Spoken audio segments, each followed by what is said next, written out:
Saudaraku yang terkasih dan yang dikasihi Kristus, salam bahagia dan salam sejahtera. Mari kita hampiri hadirat yang Maha Kudus untuk bersekutu dengan Tuhan kita dalam ibadah. Kita bernyanyi dari buku nyanyian HKBP nomor 471, bait yang pertama, Kupilih Yesus sobatku.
Kita berdoa. Kasih karunia menyertai kamu dan damai sejahtera Allah Bapa dan anaknya Tuhan Yesus Kristus. Amin. Firman Tuhan yang menyapa kita pada hari ini, hari Kamis, tanggal 5 November 2020, tertulis dalam surat Rasul Paulus kepada jemaat di Roma, pasal yang kedua, ayat yang kelima. Demikian dikatakan di dalam firman Tuhan. Tetapi oleh kekerasan hatimu yang tidak mau bertobat, engkau menimbun murka atas dirimu sendiri pada hari waktu mana murka dan hukuman Allah yang adil akan dinyatakan. Hingga di sini pembacaan kita akan firman Tuhan. Saudaraku yang dikasihi Kristus, mengapa kekerasan hati yang terus membatu boleh terjadi dalam hidup seseorang? Itu disebabkan kebiasaan seseorang yang terus-menerus membiarkan di dalam hidupnya kekerasan itu tanpa ingin mengoreksi diri. Akhirnya kebiasaan tersebut menjadi bahagian dari hidupnya. Itu sebabnya Sokrates pernah berkata, kebiasaan adalah alam kedua. Ketika kita membiasakan diri kita, membiasakan hati kita membatu, akhirnya menjadi bahagian dari hidup kita, dan kemudian kita akan sulit untuk mengubahnya.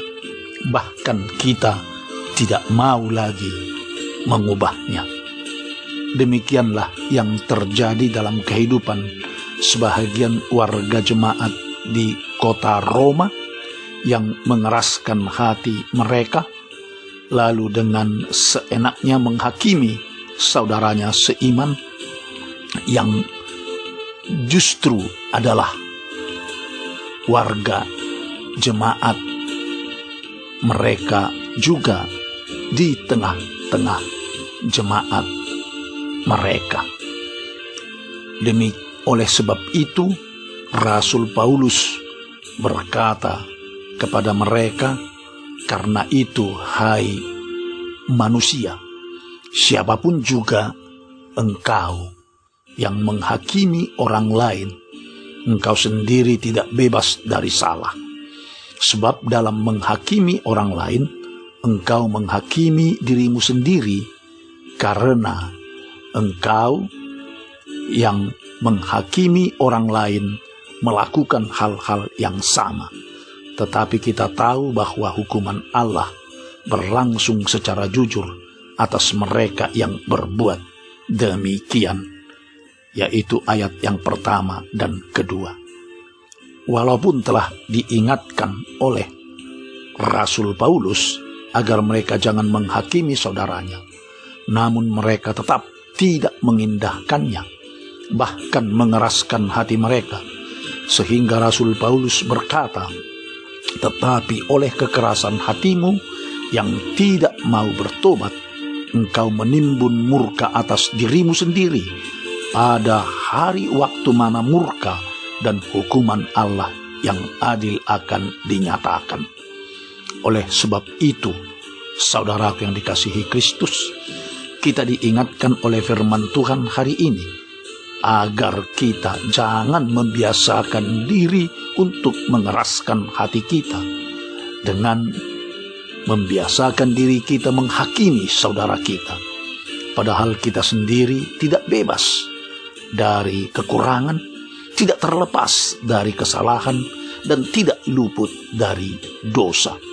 Dan jika kita tidak mau bertobat untuk mengubah kebiasaan buruk itu, Rasul Paulus berkata, kita sedang menimbun murka Allah atas diri kita sendiri saat murka dan hukuman Allah nantinya dinyatakan. Lewat firman Tuhan hari ini, Allah mengingatkan kita untuk berubah, agar tidak mengeraskan hati kita, tetapi belajar untuk membiasakan diri melembutkan hati kita. Belajar memulai dari diri kita sendiri, bukan dari orang lain. Selamat berubah, selamat belajar untuk mengubah diri. Amin. Kita berdoa.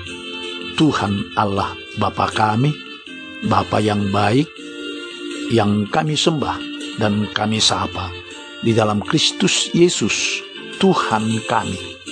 Hari ini kami masih menyapa Tuhan melalui doa dalam persekutuan kami, sebab hidup kami tidak pernah lepas dari campur tangan dan kasih setia Tuhan. Tanpa kasih Tuhan, dunia ini hanya dipenuhi oleh kehampaan dan kekelaman. Hidup pun juga tiada punya arti. Terima kasih Tuhan atas campur tangan dan kasih setia Tuhan dalam hidup kami, sehingga hidup kami mempunyai makna dan menjadi berarti baik sesama kami dan terutama untuk Tuhan, sehingga kami mau mengubah hidup kami yang tidak lagi mengeraskan hati kami dan hanya melihat kekurangan, kesalahan maupun dosa saudara kami dengan menghakimi mereka. Ampuni kami Tuhan atas sikap dan tindakan kami itu. Tuhan Allah Bapa, biarlah Engkau yang di depan memimpin perjalanan hidup kami, dan Engkau juga di tengah-tengah kami menaungi seluruh karya dan pekerjaan kami hingga menjadi berkat. Kiranya Tuhan juga yang mengawal kami dari belakang serta menutup seluruh rangkaian aktivitas kami, hingga kami luput dari segala ancaman, mara bahaya, maupun dari segala bencana. Terima kasih Tuhan, hanya di dalam nama anak-Mu, Tuhan Yesus Kristus, Juru Selamat kami yang hidup, kami telah berdoa dan mengucap syukur. Amin. Anugerah Tuhan kita Yesus Kristus dan kasih setia Allah Bapa serta persekutuan Roh Kudus kiranya menyertai kamu semuanya. Amin. Shalom.